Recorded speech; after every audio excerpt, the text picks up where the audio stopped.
Ward number 4 दरिले। अनि हजुर रोपाई गर्दै आएको कति वर्ष जति भयो? रोपाई गर्दै आएको अहिले भयो 16 वर्ष जति भयो। 16 वर्ष। 16 वर्षको अनुभवमा तपाईँले के कति दुःख कष्ट भोग्नुभयो, के कति फाइदा भयो तपाईँलाई, केही जानकारी? दुःख कुरै नगरौँ। अब यो पेसामा लाग्दा कतिको सन्तुष्ट हुनुहुन्छ? अहिलेसम्म सबै ठिकै छ। अब यस्तै गरेर आफ्नो जाल पाल्ने गुजारा भइरहेछ। तपाईँ यो आफ्नो रोपाई त होइन?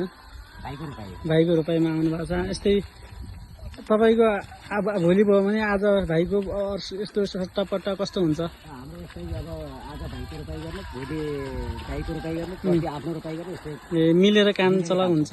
एकदम सहजै हुन्छ जे होस्। अनि रोपाइमा कति रोटी खानुहुन्छ त?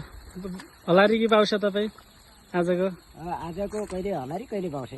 अनि तपाईँको रोटी चाहिँ कतिवटा हुन्छ? रोटी हुन्छ नि गोटा 4-5वटा। 4-5वटा मात्रै? कतिसम्म खान सक्नुहुन्छ तपाईँले रोपाइमा रोटी? सकिन्न, त्यहाँदेखि मात्रै सकिन्न।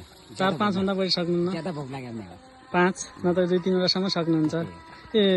रोपाइमा त हलारीलाई खाजा भात अनि भन्ने हुन्छ, के कस्तो हुन्छ तपाईँले? के पहिले थियो र अहिले छैन, अब छुटिसक्यो त्यस्तो। अहिले छुटिसक्यो। पहिलाको जमानामा के कस्तो हुन्थ्यो तपाईँहरूलाई? के ल्याउँथे? हलारी भनिसकेपछि के मान मर्यादा हुन्थ्यो? अनि अब ल्याउँथे, घिउ ल्याउँथे, मह ल्याउँथे, अनि भात ल्याउँथे। भात त अब कहिले गऱ्यो, अब घिउ म त कहिले खाइरहेको छु। अनि यदि तपाईँको खेत छैन भने अब बोलाउनु भयो भने तपाईँको पारिश्रमिक कति के कस्तो हुन्छ? एउटा अब बाउसे हलारी पहिला त थिएन, त्यही 35-40 रुपियाँ थियो। अहिले अब त्यो 400-500 रुपियाँ छ बाउसेको। हलारीको 1000 रुपियाँ दिन्छ होला, अनि रोप्नेको 300 छ। एकदमै गाह्रो छ होइन गरी खान पनि। हजुरलाई धेरै धेरै धन्यवाद एकदमै।